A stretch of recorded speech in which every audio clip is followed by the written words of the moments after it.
like the street, in service of a totalizing vision. And all too often, those actually happening to be within the red line were displaced because they were deemed to be undesirable elements, physical and other types of elements. So Baron Haussmann's, sorry, I have a slight delay in my images compared with the screen. So there's Plan Voisin, which actually inspired a vision for a new town in Hong Kong, one of 9 actually, where the concrete pathways are very bleak and the landfill sites are very nearby, and the municipality keeps talking about making plans to remove the landfill or retrofit or revise them and turn them into something else, but it doesn't happen. But it remains in people's cultural memories as something that is drastic. So another plan, and this must be the longest caption in the world, and in fact, unfortunately, it's just slightly cut off. But Baron Haussmann, of course, in the 18th century, his pride in calling himself a demolition artist, and the precise details of what he did with the centre of Paris, which was in order to expand the space for the military barracks and also accommodate all the soldiers in barracks, using up the spaces of the existing worker housing, was an explicit military objective for the city. And people who visit Paris today and look at the beautiful boulevards maybe don't know that backstory so well, or maybe they don't know it at all.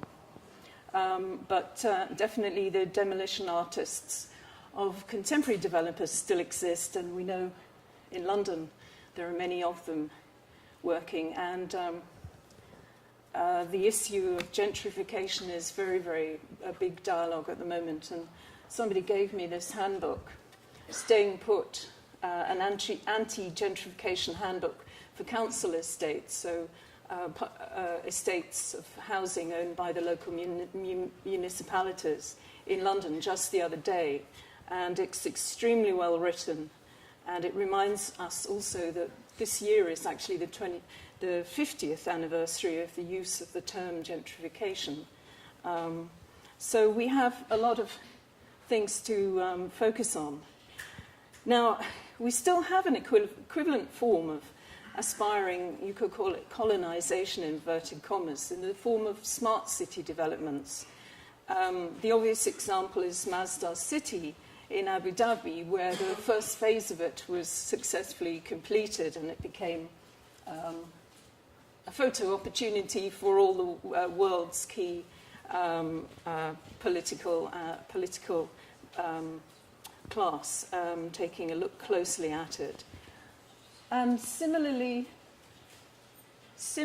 on show in Moscow has been a project called the Skolkovo Technology Park, the Innovation Technology Center. It's on the outskirts of Moscow. And it's a rare example in Russia, which of a new master plan. There's a city called Perm, way far away from Moscow, where Kees Christian, say the Dutch master planner, has made a very progressive master plan. But here is one which is much more along the lines of the science park. But indeed, this one, in fact, is mixed use. So you can live there, you can work there and live there. It has parks where the plan is for a program including parks, including pleasure grounds, and it's going to be sited on both greenfield and brownfield sites. So cities overall have become far more concerned with future-proofing their existences through apparently inclusive long-term city-wide plans, through principle-based frameworks. The framework is one which is a set of principles and has a vision.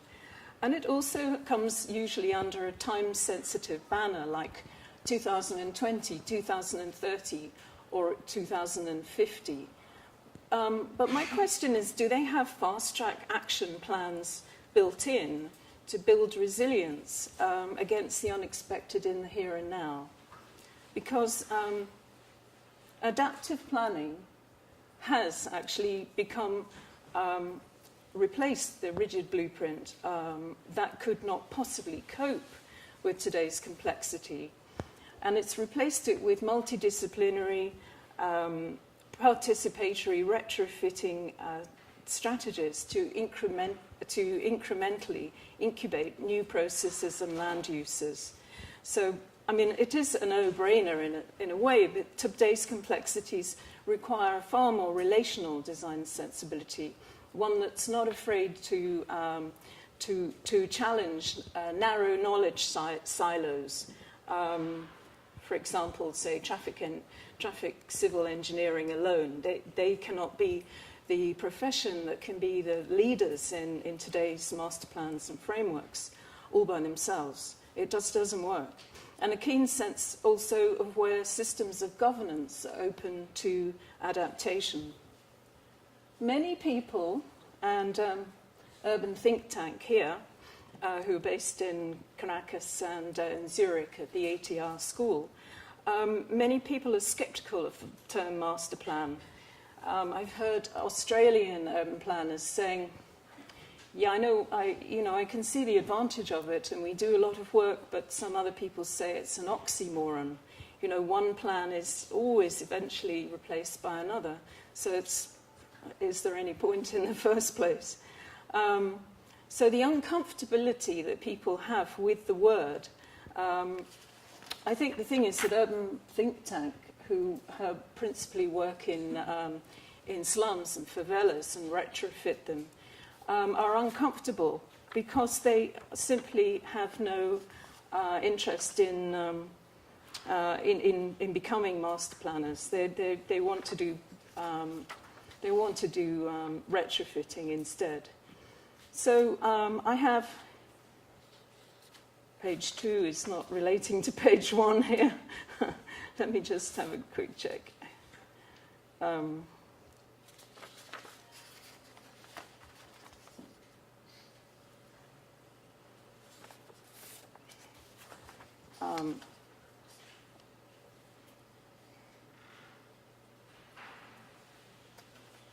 Sorry, someone printed this out for me, and I think there's just one page missing. Just 1 second.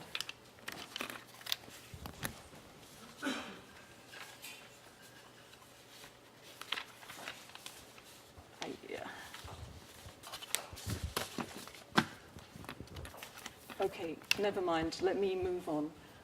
So there's my book, which you're now all familiar with. Okay, so queremos una solución urgente. Obviously, there is now the need for the just city, to use the words of the title of Susan Feinstein's 2011 book. You have a scenario where in the 21st century, the developed parts of the colonized developing world, zone cities, city plans still continue to be realized. And everywhere you see attempts to adapt infrastructure that comes just as part of a very car-centric thinking. Here is Brasilia, one of the original pioneer plans of the 20th century. And here is... Oh, I'm so sorry, there's been a mix-up with the...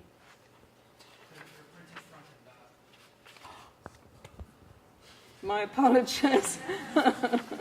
Here we go. Can you forgive me and allow me just to backtrack, and here I'll be on solid ground again. Shucks.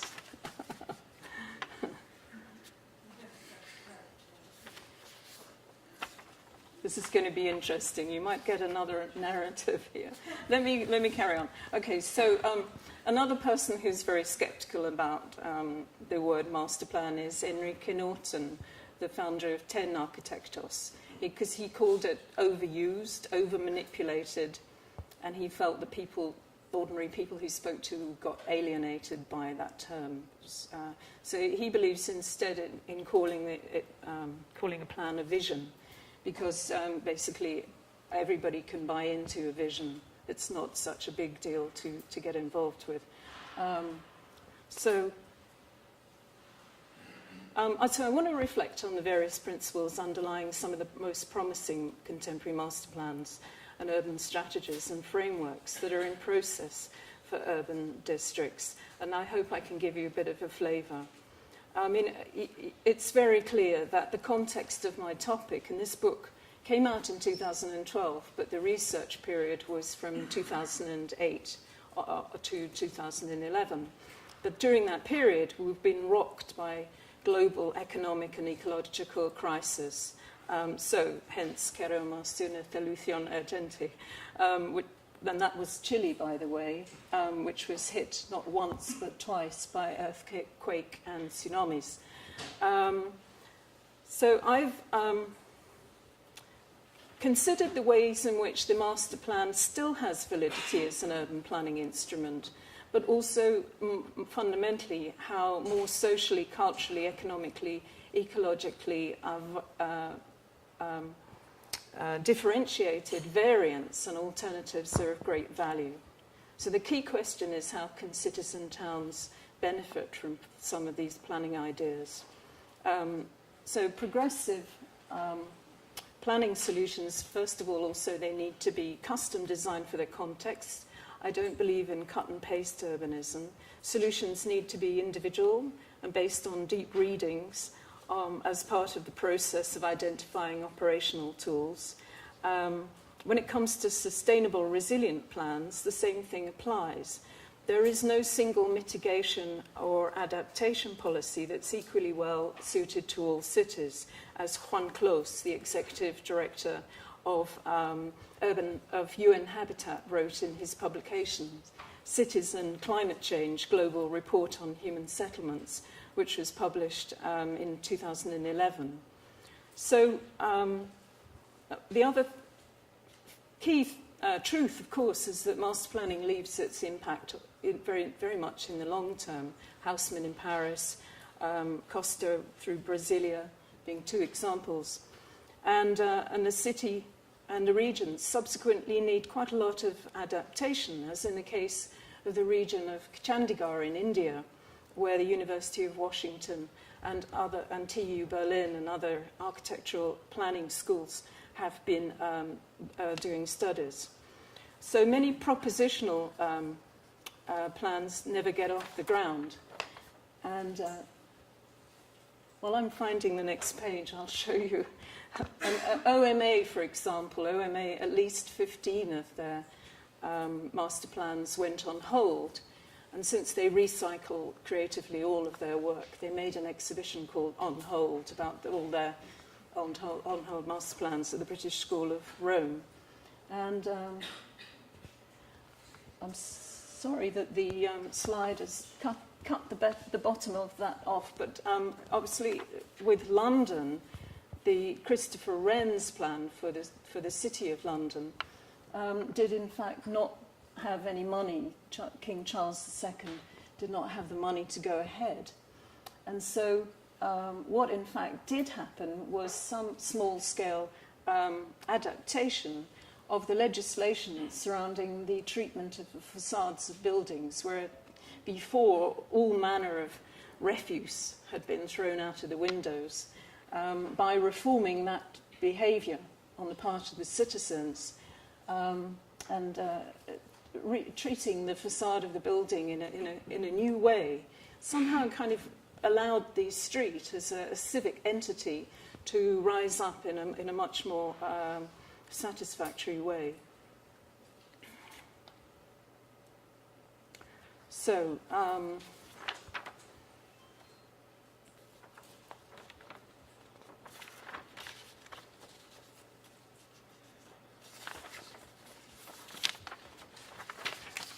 this is going to be a little game for me, I'm afraid. So, okay, so here is one example: King Abdullah business city in Saudi Arabia. I put that slide up actually in order to somehow contrast it with my reference to Susan Feinstein's Just City book. Also in the book there is a very strong whole section about social equity and the celebrated example of Medellin. In fact, the new architecture coordinator of Syracuse in London, Francesco Sanin, is from Medellin, so I'm sure I'll find out more. But my belief is that social equity needs to be far more within the DNA of far more plans by whichever means is possible. So you have the Janus face scenario, which is that cities in the 21st century, they represent both the promise for social advance and the scourge for deepening social exclusion. And the slowdown in the wake of the global economic crisis has created a valuable space for reflection. And so one of the biggest challenges right now is to modify the conventional methodologies to shift the ground and bring transformation and a meaningful response to global social and economic demands. So the city developed as a system when the human mass confronted their differences. But now the reality is that the framework of regulations on which many, say, for example, eco-cities have been based actually prevents sustainable concepts happening. So while in many places master planning is happening quite regularly, the social and economic research there is very weak and it doesn't have rigorous social participation. But today planning is potentially four-dimensional if you include, here is the scenario of the, well, here we have the traditional past and the scenario of the of a future. So today we have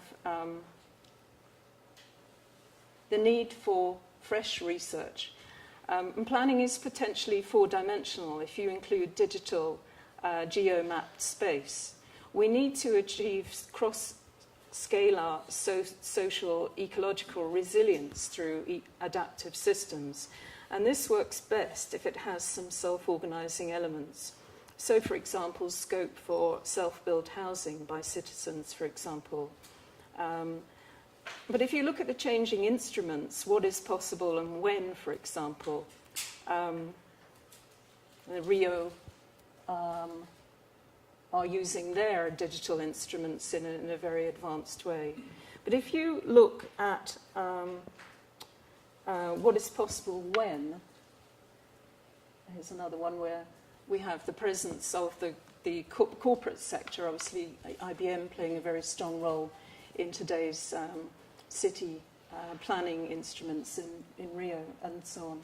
And anywhere, in fact, where there is an aspiration for a smart city. So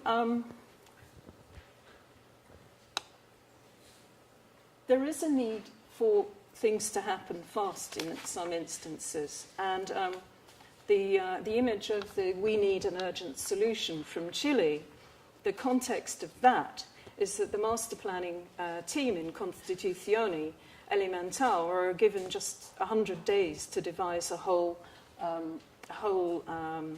urban reconstruction plan and create and implement political mechanisms along with it in order to win public support. So not all plans are procured like Masdar. And the slowdown is really... slowdown, as I just said, in fact, allows us to reflect on the differences between all of these.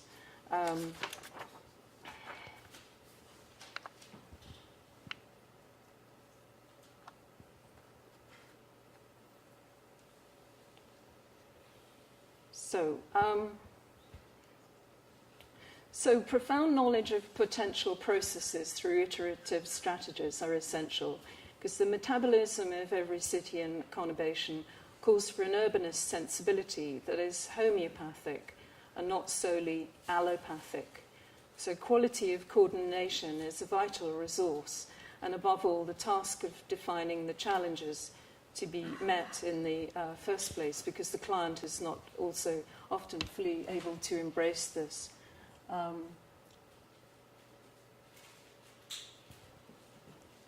So I'm going to talk about one urban plan in London, Making Space in Dalston. And along with, it's actually a strategy, and along with another project called Stitching the Fringe, they're both for East London, where widespread regeneration through the Olympics is moving forward in legacy. They're part of new breed of plan types in the UK. Let me just see. Here we go. This is Cambridge. To just explain a little bit about the context for Making Space in Dalston, which is a strategy. In the UK, we have master plans for districts of all of the larger city and medium-sized cities, and some of which went on hold during the economic crisis. But we now also have a proliferation of frameworks and area action plans where local communities are involved from day one throughout the whole process. But an important shift has taken place, and although I am not a defender at all of our current government, because they're making such a lot of mistakes in all other respects, one thing they did was they wanted to find a more streamlined way through planning process for plans. So they advocated that this be found, and what has come up really is a more recent parameter plan, which is now formally required as part of the legal planning framework to help streamline. So they are based on a more relational understanding of issues than was in the case in the past. So rather than retrofitting abstract technical studies to a design, here instead the design of a development is driven by an evidence base. So before any work whatsoever is undertaken on the design, the participants do a detailed ecological, topographical, flood-based, arboricultural, traffic and landscape studies, which are gathered by a multidisciplinary team to inform the parameters of the development area. And as a result, indicative site layouts that truly respond to the site parameters can be designed. So this is the parameter master plan for northwest Cambridge, which is a 140-hectare extension of the city for completion by 2021. So, and the idea is that it fosters growth of the research and technology-based economy. It's multimodal to honour the long-standing cycling culture in the city of Cambridge. It restricts parking, big time, in a otherwise, in a beautiful environment that is nonetheless getting more and more congested. Maintains the typical courtyard elements, so known to be part of Cambridge. And it adds vibrancy, but at the same time it adds flexibility in use and lifestyle, and it reflects the university's, moreover, very innovative, sustainable thinking. And it also encompasses a balance in rates of growth in jobs and housing, not to ride roughshod over that absolutely central related set of issues. So the Department of Architecture, together with 15 grad students and 12 teaching staff, held a charrette about the plan, which is ongoing by ACOM, who are a very noted master planner. And the commissioning body at the university was in the process of interviewing for 9 architectural commissions on part of the site. So by contrast with much more inward-looking ways, hermetic fashion in which campus expansion had been carried out in the past in Cambridge, the students proposed a major focal point, a porter's lodge, a new porter's lodge that acted as a pivotal point for the neighbourhood, right next to a new district bus stop for frequent services to the town and to the station. I don't have more than one image of it, unfortunately, because they haven't yet been released. That's the honest truth. But most of the buildings that they came up with in their visual design studies face the streets, as they also do in the historic town centre, in order to create a safe and welcoming environment from the very start. And they elaborated 12 points of recommendations for ways in which the building and the street design can make the new district as attractive as possible as a destination for the whole community, not just the academic community. So I understand that the graduate students' charrette involved students from many courses and specialisms. It had 3 stages with intensive teamwork throughout the 4 long weekends, 3 reviews and reflection periods in between. So although they customarily have frequent and successive design reviews in studio teaching in Cambridge, having a 3-stage charrette like this on one single project is really unprecedented. And I'm really looking forward to seeing the results. Now, that's the context to say now that we do have an official culture of parameter plans here in the UK.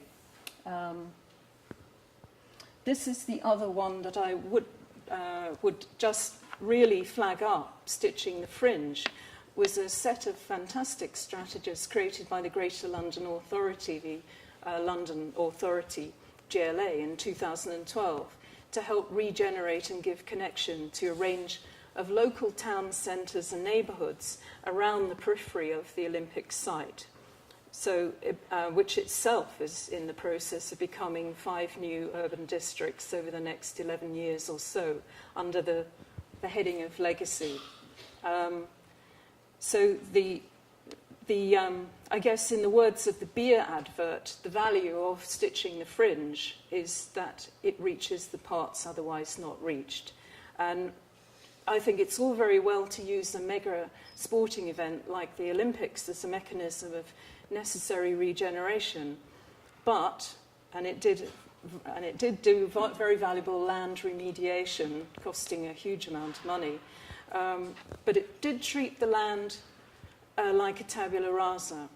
So then that question is, what happens to the existing settlements around that land that you've appropriated?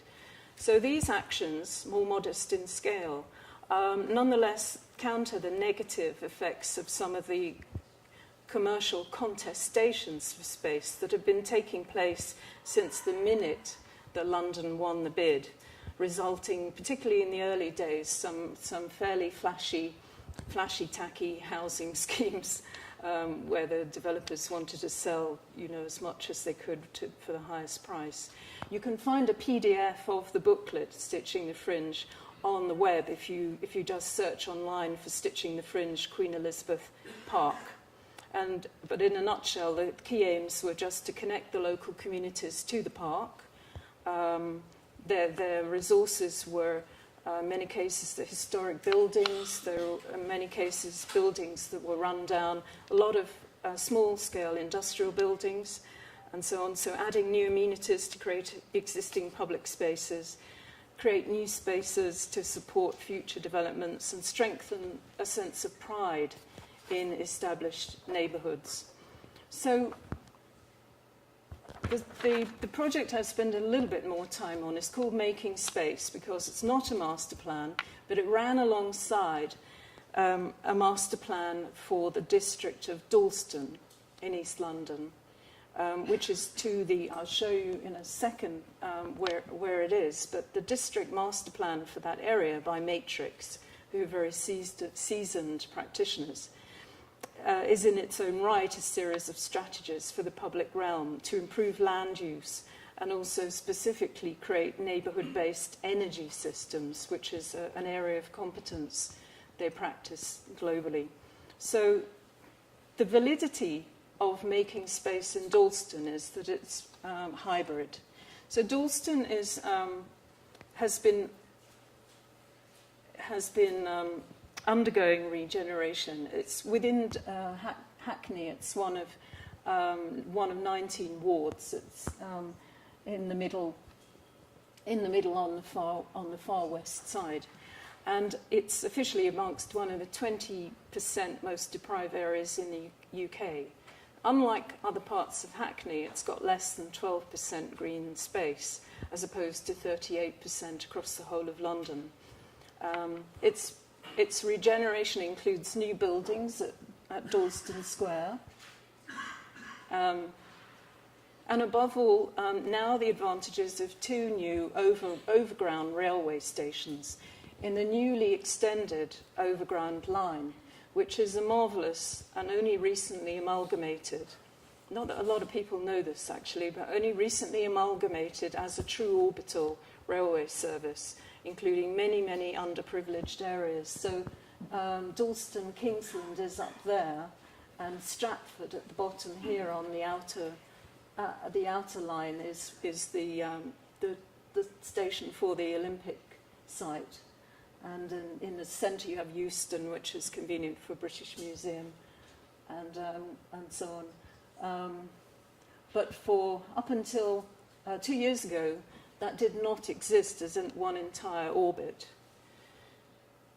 So the other thing that's interesting about Dalston, apart from, and I'm sad that my captions are being cut off, but that is a map showing all the coffee shops and cafes in the entire district of Hackney, designed by somebody, an illustrator. Dalston fits the definition of something called a natural cultural district, and I researched the origin of this phrase, and I believe that it was first coined by Susan Seifert and Mark Stern of the University of Pennsylvania's Social Impact of the Arts Project. So in their 2007 brief, they advocated using research on urban culture and community arts to make a case for culture-based revitalisation from the bottom up. So the Dalston team took a cue from that study, and they concluded that Dalston is definitely, in the words of the authors, professional poverty, meaning that simultaneously having a higher than average proportion of the population with a higher degree, but simultaneously a higher than average population of people with no qualifications at all. So the study was driven by observation through fresh research and interaction with a huge range of local people to identify the existing social, cultural and physical assets. And the team placed as much importance on the process of engagement as on the delivery of strategies. And I know often this is more like paying lip service to public consultation, and the developers do it, but they do it and get sidle away from the findings as well, unfortunately. So regular stakeholder meetings were held with a guest list, including people from the Urban Design Office of the Greater London Authority, Design for London, and people from all the local businesses, and from Transport for London, the agency who are in fact ultimately responsible for that overground line. So the exhilarating physical meeting point of the Ridley Road Market, it's been there for 50 years, and 3,000 people per hour file through the market every Saturday afternoon. There are regular photo shoots, and that is what that is. There's also been a documentary made about it, so it's very rich in cultural diversity. But it also interesting, it's had a long history of social activism. Very, very many independent businesses, the Rio Art Cinema, the Centerprise Community Bookshop, Bootstrap, which is an agency helping small businesses, and so on. And also significantly the project, which I should credit the authors, because I think you may not have seen that, MUF, Architecture Art, together with the landscape architect Joanna Gibbon, J&L Gibbon. And Gillette Square was somewhere that you would never go in your right mind at a certain point. It's very close to Ridley Road Market. its regeneration began in 1992, a pioneering scheme by a body called Hackney Cooperative Developments kicked off. They commissioned a collaboration of architects and builders, including Hawkins Brown, who my students last fall went to see in their offices, to create a new town square, including affordably rentable market kiosks for small businesses, local businesses, a library in a converted derelict factory, and the wonderful Vortex Jazz Club. Everybody wanted to find a permanent solution to the lack of open space. In fact, the man who set up cooperative developments was an anthropologist in former life. Well, I mean, once you study that subject, you're always an anthropologist. But he's an incredible person, and some people talk a lot about the power of mayors, but I think it ultimately comes down also to the power of leaders within communities. So they wanted to overcome lack of open space, the domination of traffic, the prevalence of cramped, hostile, and really dangerous pedestrian environments. So it became part of the team's initiatives, Muff and J&L Gibbons, and they proposed new street signs to evoke the area's historic signage, which they documented themselves during heritage walks that they undertook. They also came up with supervised play space amenities on the square itself. So the mapping that they did as part of their research was very widely inclusive. They went, as you can see, and gathered together all the cultural publicity material from all the organisations, locally, large and small, 700 arts and cultural venues, and pulled them together, and then created a map that demonstrated their adjacencies and was organised according to the Dewey Decimal System for Humanities, Arts and Culture. So all the different types of existing open spaces, public and semi-public, extending even to urban agricultural tracts, and city farms were identified and assembled in a diagram. And then this became the basis of an imagined pieced-together discontinuous park in the district. So on heritage walks, together with a range of bodies, they identified also as a separate exercise what was of value. So from building as artifact to building as repository of social history, creating a composite map then of the mutually agreed results. And then they mobilized the local youth forum to commission. They were commissioned to photographically document all the disused shops. So you can imagine here we have the beginnings of a most unique inventory being assembled. Can you read that? Yes. So 10 costed complementary design strategies were put forward, including an action plan for amenity space, cultural activities program and management, contributing to an urban setting that was enhanced, both for residents and visitors, and also costed to be economically sustainable. And they range, as you can see, from a very modest but key moves of decluttering the high street to green routes, to temporary enhancements and cultural programming. So with the stakeholders, they devised a rolling list, and then here they could consider the projects in relation to issues like, so who would be the potential partners, who would be the delivery agencies, who are the property owners, what additional equipment and resources are needed, how big were they all, to what extent do they have capacity to act as host spaces, how much, what were the funding possibilities, what would be the long-term management possibilities, who's involved in the consultation in every single case. And so a number of the projects went ahead as a result of the study, and then the GLA began fundraising for some of the others.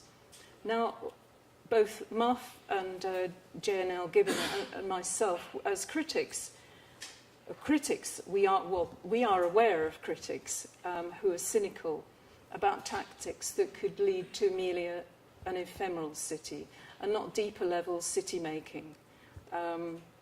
The term meanwhile uses has been coined in recent years, and there was in fact a developers competition for an area called Royal Dock in East London for meanwhile uses.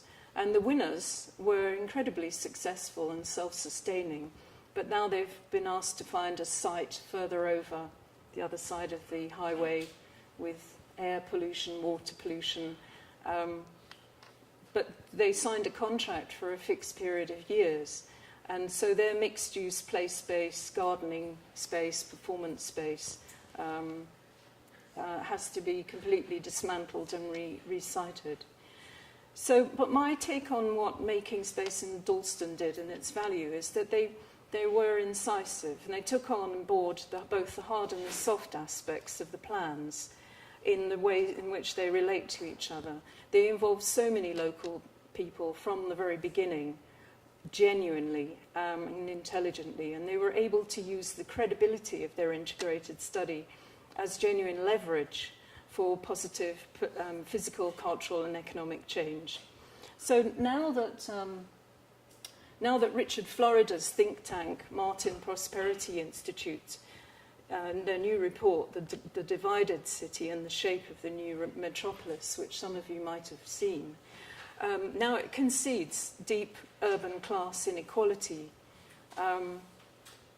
It seemingly counters his much earlier views of the creative industries from before and their value, and acknowledges that there are more powerful agents involved in propelling urban change, whether we like it or not, acknowledging that regeneration is so often displacement. So the role of creative urban planning can't magically transform this causation, but it can bring deep awareness and multidisciplinary strategies to help open up the geopolitical arena, exposing everybody to potential alternatives. So they also do great diagrams, and my captions are just about cut off, I'm sorry to say, but an excellent landscape design, of course, is so incredibly easy to implement. But as I made the point just now, that's one of the assets of the scheme, not the only one to just go in and plant and think that's sufficient. So here is one other plan that, to me, it's a strategy. It's a very, very brave effort by a South African architect who is an urban planner to counter the way in which commercial developers in South Africa have been obsessed with doing things in a rigid way, like applying a facile template and ignoring, not in South Africa, but in other places, say Istanbul, ignoring topography in their planning, to name two cardinal errors. In South Africa, urban design has been carried out for a number of years as part of the development of existing and new urban areas. But as a discussion, it's not really been included or taken seriously in the restructuring of cities. So as a result, the challenges of urban sprawl and of dormitory townships for huge areas for residential but not mixed use are purposes which could be of far more value for people living there. They are omnipresent, and they've been present well after apartheid was ended. And the theories of American urban design thinkers like David Crane and Kevin Lynch, and the work of the new urbanists, have been quite influential there in triggering processes for thinking about mixed use and other helpful ways to integrate people, uses, and lifestyles, to create more public transport-oriented urban design, which is vital because the the distances at which workforces live from the centre of cities. It would just be so hugely helpful. So one vehicle addressing a huge backlog of social housing needs has been the mixed-use Greenfield Cosmos City Extension 17 in Johannesburg. So Michael Hart, the architect who is responsible for what is called the Lion Park Framework Plan for part of it, he challenged in his plan the prevailing standards for building suburbs because they continue to dictate car-oriented planning, in spite of the fact that car ownership is really, really low because people either really just mostly cannot afford cars, and as a lifestyle preference, they prefer not to really have them. And above all, neglect alternative energy solutions. So he was keen to remedy these blinkered approaches and get away from also the classic notion of a piazza, which the developers are rather fond of, Italian-style piazzas in such context, which also could be quite way too generic in this environment. So his priority was more culturally based spaces, pushing for a design-driven rather than a purely engineering-driven housing mixed-use development that could then be used to create an infrastructure plan, the other way around. So, and he wanted to create a range of complementary densities without having high-rise developments, which is so often an easy option. So he came up with a family of criteria, and he called them SEED, S-E-E-D-E, meaning social, economic, environmental, design and engineering criteria, matched to real demographics for what he designed as pedestrian-friendly precincts, inspired by the Dutch concept of woonuf. Woonuf for being roadways shared with public spaces. So literally, woonuf meaning living streets, enabling social space for children to play freely, different types of games, different dimensions of space, nighttime gatherings, social gatherings, parties, with centrally placed parks flanked by social and community buildings and row housing. So through this means, he avoids the potentially isolating or potentially sprawling tapestry of McMansions type style dwellings, which are obviously going to be more isolating. And it was a real challenge for him to get the planning authorities to understand that car ownership is really quite low. And so the amount and the width of the roads should be changed to create a more pedestrian-friendly environment. This is another project of his I'll mention in a second. But so he's essentially challenging the perpetuation of normative standards of designing suburbs. He says it's hard to get the government to understand that the settlement needs to be upgraded in an incremental way rather than just demolished and placed somewhere else, where the same social, economic issues apply, And it's sensitive here now with this plan to existing communal networks set up between small businesses and houses. So his framework acknowledges the inability of the informal settlement dwellers to compete with the formal economy.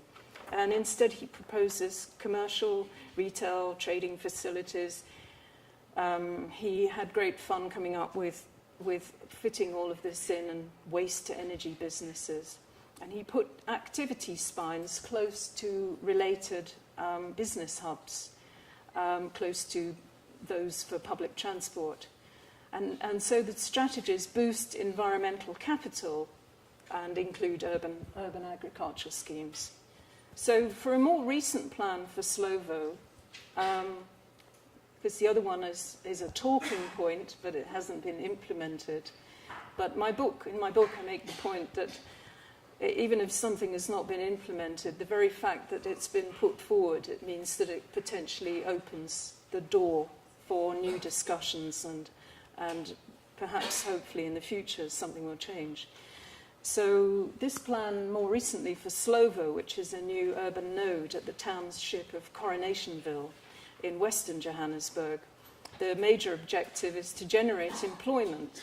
So he addresses the needs of everybody in the informal sector, so aligning markets with public space so that everybody is able to respond to this kind of structure.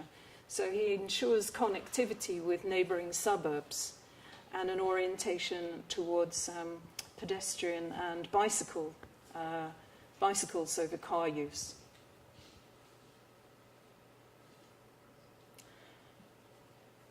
Now, one thing, a strand that goes through the Making Space for Dalston project, which I've actually I've noticed in a few master plans from earlier decades here and there, is the very strong interest in mapping disused spaces. Now, this is one of the most interesting aspects of landscape-driven master planning, is that how it re-evaluates overlooked urban space as assets for the city. And this makes perfect sense, not only in fact in terms of sensible, pragmatic use of urban space, is that now we have unprecedented capacity to map and discern the geological and ecological makeup of land through GIS, GPS, through drones, through other hyperlocal tools. So in 2008, and this is just a little vignette really, because it had 10 different proposals, but in 2008, when the former French president Nicolas Sarkozy staged Le Grand Paris, which was a competition for 10 proposals by international multidisciplinary urbanism and architecture teams to diagnose and envision the future of Paris 2030.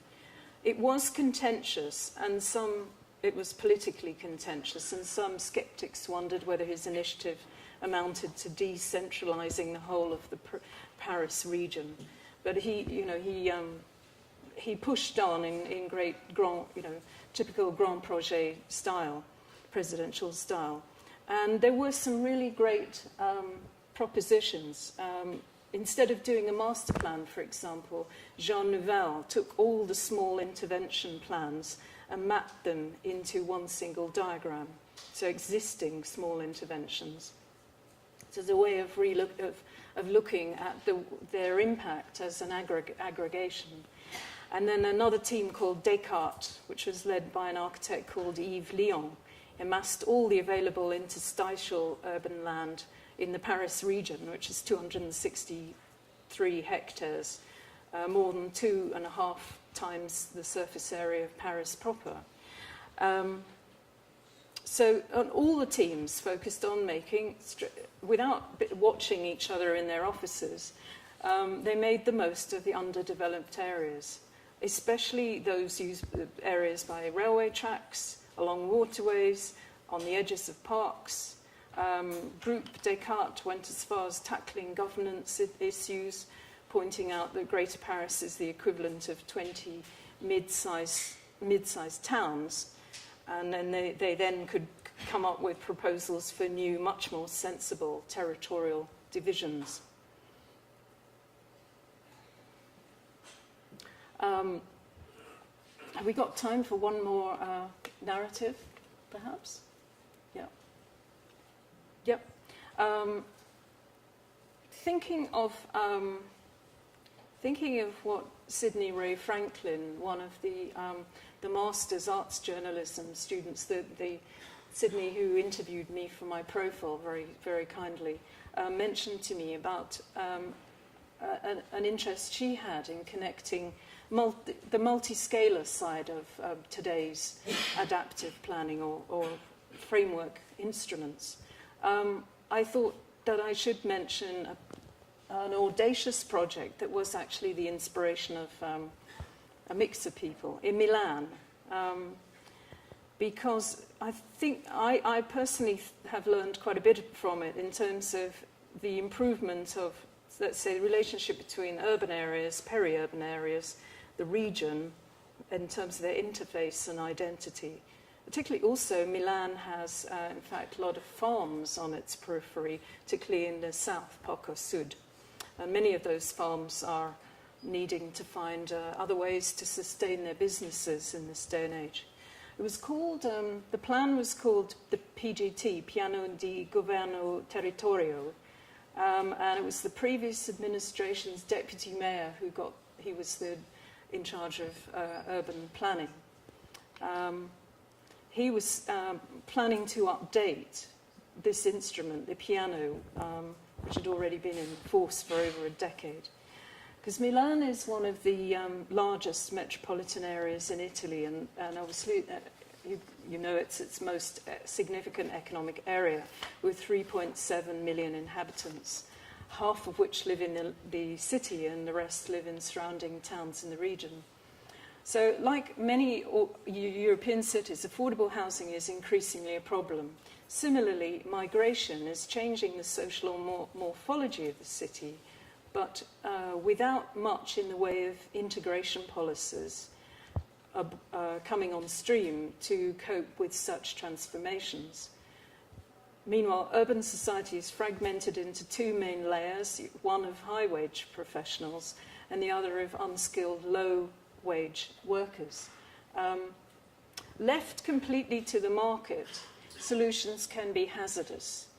The 300-acre former industrial area zone of Santa Giulia on the southeast periphery was being developed by, with a new mixed-use master plan by Foster and Partners, which had a green lung, a big green park at the heart of it by West 8. There was even to be a new church designed by Peter Zumthor, but it had to be suspended in the aftermath of the financial crash. The authority, the local municipality, was going to have a big conference centre there. Everything crashed. They couldn't get the equity, and therefore the conference centre got taken off the plan and taken somewhere else. And in fact, the authorities actually confiscated the land on the basis that the groundwater there was polluted. But they clearly could see one key part of the city going into a desperate situation. And it was like that for a long time, and the media was on to residents and finding out how grim their existence was. But the PGT plan, it actually took its cue from an earlier plan, but not the earlier iteration of the PGT. There are in Milan, there's a practice of Italian-German landscape designers called Land. And they, due to their own passion and dedication, came up on the back of an envelope with Raggi Verdi, an environmental strategy for the city. Raggi Verdi linked the city's green belt to each of its urban districts, creating a system of green rays connected by a network of cycle and pedestrian paths like rays from the centre. And Land, their philosophy is that urbanism should be seen as an inseparable process from living systems. So here, landscape becomes the basic building block of the city, an active tissue of a socially nourishing identity, so that the voids in the city become open-hearted spaces rather than alienating or off-putting neglected enclaves. Now, the deputy mayor of the previous administration and commissioned Metrogramma, the architects and urban designers, to take a serious look and create the new PGT for the city's post-industrial future. It's based on a new interpretive approach, recognizing that urban planning is not a single stroke, but it is a process of marshalling new paradigms in a positive and stabilizing way. Their work began with an intense mapping. Here is another key part of one of the 5 rays, each of which has a big story attached to it. This is Porta Nuova, which is probably the most far advanced, and there are many developers working there as well. So there's an awful lot of other things happening too. But Metrogramma's work with the mapping, it led to the redefinition of the city as a networked lattice array in place of what was the traditional hub and spoke plan, a universal wheel pattern of the city. So in this lattice are 88 new neighbourhood definitions that they came up with following their research. And they called them local identity nuclei, LINs. I mean, it sounds a little bit, they sound a little bit strangely termed, but they are literally just based on local lived identities today. So the former 9 administrative zones built up over centuries were felt no longer to really represent reality, which is in a way as radical as taking all the different villages that constitute London and saying, or let's say more over the borough lines and saying some of these boroughs and some of these villages, you've got new connectivities happening here, so we need to acknowledge that. And maybe actually in a city like London with all kinds of people coming up with fancy names for emerging districts. One developer wants to call a new housing development Tribeca. I think that one's been used before. But maybe it's not so common in Milan. So they allied their work to a focus on community needs and the provision of adequate housing through these newly designated centres. So giving them a strengthened ambience. So combining a layer of public transport, system improvements, pedestrian corridors, it creates a sense of a more permeable network interconnecting the whole city and its region in a more satisfactory and generative way. So, and some beautiful diagrams and the principles of the 10 principles within that diagram. I just put them up on the screen here. And it's all incredibly pragmatic stuff. And in 2012, the municipality approved it. They then had an election. The new mayor, Pisapia, came in, and he was broadly in favour of it. But like many mayors, they want to put their own personal stamp on a plan developed under a previous administration. They also have to think where on earth they get the money from to advance any part of it. So it's gone into stagnation, unfortunately, or it's gone into stasis, let's say. Hopefully the architects and planners behind it will find a way to push it forward.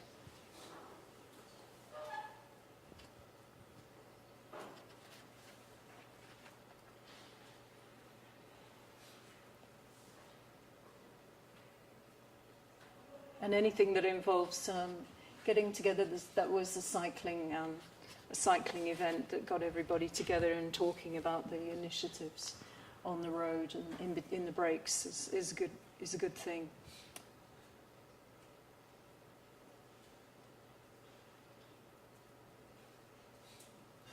And also, just to finally point out on Milan, very significant in relation to the imminent Milan Expo, which will happen next May, I think it is. Yeah. And I have friends who are doing a pavilion there, and they came to me in May and said, we're really shocked, but there have been some sackings at the Milan Expo, and 13 of the 14 directors have been sacked due to corruption. And I said, oh, not the guy we had on our round table, please tell me. And they said, no, he's the one that they've kept because he talks sense. So this whole Milan Expo, there is a website and it's got an agenda for ecological urbanism. So that is something that can follow and also create leverage for some of these bigger scale ideas. Now, I just want to quickly finish with one project which also talks about a new type of urbanism, which is the practice big, Danish practice, who are now big in New York City and the United States, ambitiously, successfully winning a number of competitions. A couple of years ago, they did a proposal called the Loop City for the whole of Copenhagen. Now, in the aftermath of the Second World War, there was a finger plan in 1947 designed by the Danish urban designer Stiel Eiler Rasmussen to connect the suburbs of the city to the centre. Now, there is the best way of understanding this is there is a video if you just put in Loop City or Big Loop City on the web, and it tells the whole story very snappily in animated graphics. But their own take on it was to create a border plan for the whole of Sweden and Denmark region, creating a ring of new light rail with 11 highly differentiated urban nodes around the whole Öresund region. So the whole total occupying the same space as the entire city. It's similar in size to, say, the San Francisco Bay region, and it includes around the whole circle work clusters, strategies for energy exchange, waste management, water treatment, electric car stations. So here you have a new centerless metropolitan area envisaged as a focus for dense, sustainable and recreational development of the whole region. So I would like to say, by conclusion, because the stories are myriad and each one, it's quite hard to tell each one very, very, very succinctly because there are always subtexts and extra histories that you can apply. But the challenges that cities and regions are facing, they demand that we advance with neither recourse to the only purely top-down aspirations that ruled in the past and prevail in the present and in many different contexts, nor can we really only solely rely on bottom-up thinking emerging today, even though it has massive merits. We need a dynamic relationship and equilibrium between the two of them. And a contemporary master plan can really only be of use if it engages with a concept of urban order expressed as dynamic interdependencies between evolving conditions and systems. So being a mediatory instrument, an instrument of mediation between fixed and flexible outcomes. And I like to quote the eminent Scottish urban designer, biologist and sociologist, Sir Patrick Geddes, who said, "New forceful instruments for handling what concerns us all mostly, namely survival." And I do remember reading once that Louis Kahn said that he was very suspicious of sociologists because anyone who talked in terms of 2.5 people was not to be taken so seriously. But the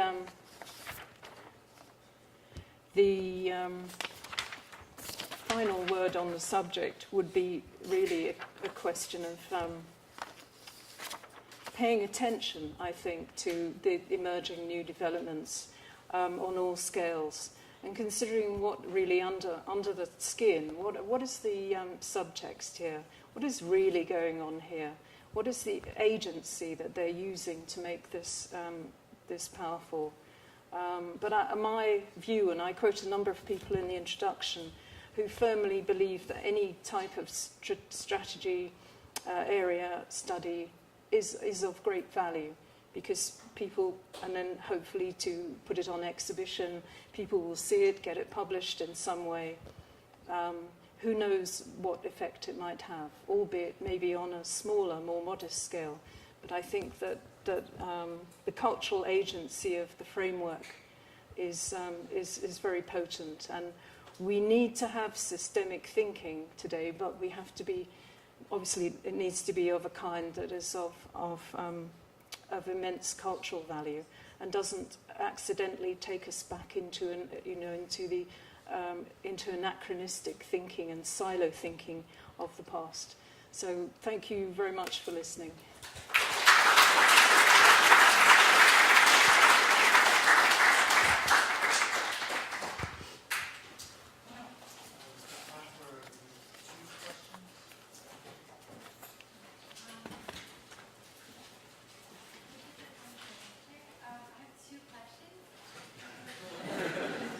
Yeah, okay.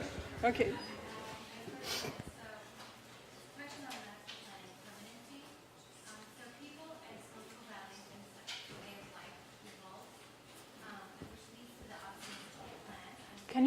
Can you speak a tiny bit louder, please? So I have a question on master planning Mm-hmm. and permanency.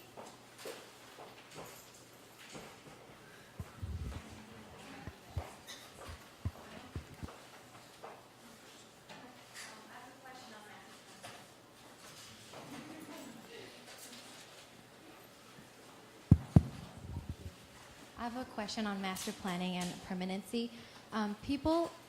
The people and the way of life and social values changes and evolve over time, which leads to the obsolete of plans and perhaps frameworks. Do you see plans or frameworks should be responsible or should be designed to foresee or state on a position on the plan's future and obsolete? It has actually become a rule of thumb in commercial master planning conducted by practices, big multidisciplinary practices like ACOM being one example because they work at a big scale, and Matrix, who are based in London, who work in Asia, being another example. The rule of thumb is create that instrument but allow for as maximum flexibility. And that extends to the way in which plots of land are treated, to all other aspects, allowing for flexible use by the original developer, by the people who may come in as joint as stakeholders within the plan. And that is really positive. But there is also a bit of a downside to making a plan so flexible. I mean, actually, that's a huge discussion in architecture per se. So if you make a space that is so flexible, then is there any character in the first place? Is it so multi-use and adaptable and multi-purpose that all it is a bit of a generic structure in the first place? My second question on note of informal settlement versus formal settlement. Yeah. So I guess I'm asking for your opinion on refugee camps, because refugee camps can be also understood as a city because of its size and scale and facilities included.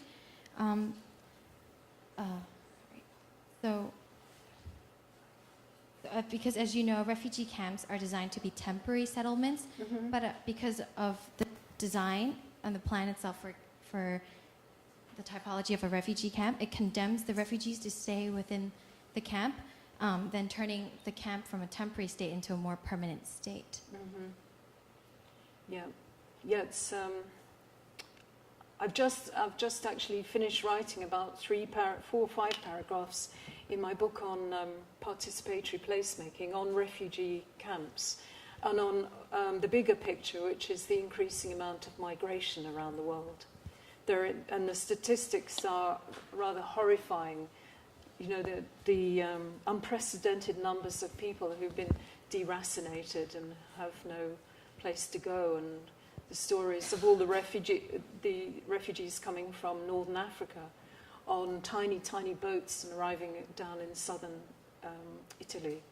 I met Cameron Sinclair, the founder of Architecture for Humanity, the other day, and he showed their new modular design for refugee housing, multi-use housing for Syria, where there were a number of components that could be used in different ways and then changed to create classrooms so they could be put together for housing, for domestic use. and then put together in other ways for more people who wanted to live closely together, and then include an area for teaching and learning, informal learning spaces. I think that it's a great design and fantastic, laudable motives, but naturally it all stems from the administration values of the people organising the camps, because refugee camps can also be horrendously dangerous environments as well, where there's a system of, the system is not a system. To my knowledge, I don't think any architect or urban planner has ever been approached to design a refugee camp. If you know of anyone, let me know. But they somehow seem to, they just seem to get set up with help from the local NGO, the NGO who happens to be there on the ground. And a lot of NGOs don't, within their personnel, don't have design staff either. But bottom line is, however fantastic the design, if the actual administration is not taking care of people's safety, then it's not going to work, is it? It's a very it's a tough area. A tough area in which architects and urban designers could do so much value. But in emergency design, there have been a lot of fantastic emergency designs. But yeah, I hope that answers your question.